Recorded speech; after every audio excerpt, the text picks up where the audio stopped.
I'm Janice Snyder, Director of Admissions and Marketing for Rose Health Center. An individual can be referred to Rose Health Center in a number of ways.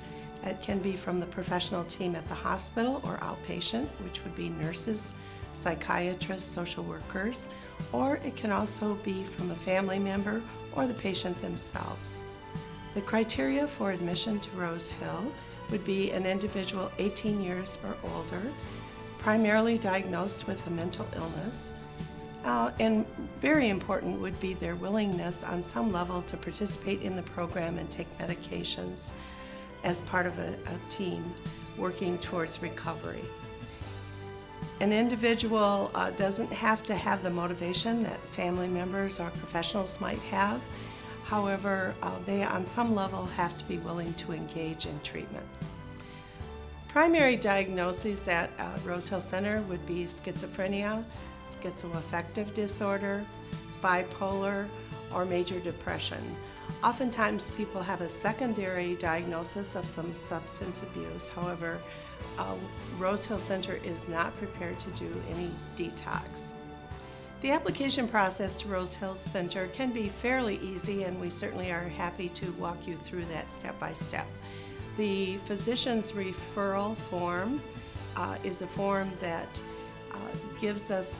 is to be completed by the current attending psychiatrist. It gives us an idea of the current status of the individual applying. We also are looking for documents that give us a history of the illness of this individual. We have a release of information form that we can provide for you to help make that process a little more easy in terms of working with hospitals and getting those records sent to us. Then we have two forms that the family needs to complete. The first would be the benefit contact information form, and I call this a nuts and bolts form. It really tells us what kind of insurance you have. Do you have Social Security disability, emergency contact numbers, is there a guardian in place? Things that really help us when the day you arrive, be able to take better care of you at Rose Hill Center. Then there's the financial form, which whoever is going to be financially responsible for the stay at Rose Hill would be completing. There is a more formal agreement that needs to be signed on the day of admission. The fourth part to the application is the resident application.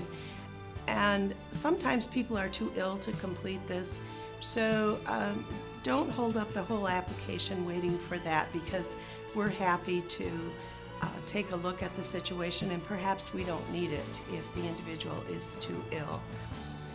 We also have a face-to-face interview, which we conduct sometimes at Rose Hill, sometimes at the hospital where the individual is located, or in the city the individual is located. We of course like you to come to Rose Hill so you can get an opportunity to really see what it's like there and what living there would be like, but sometimes that's not possible. So we are more than willing to come to you. This face-to-face interview is not a test. It's really a final look at really evaluating if this individual is going to be able to be successful at Rose Hill at this point in time.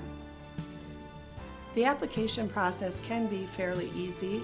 If you would advise us once you start it, we'd be happy to answer any questions, as well as perhaps assist you in obtaining the records once you've signed the releases with various hospitals. We would like to be on your recovery team.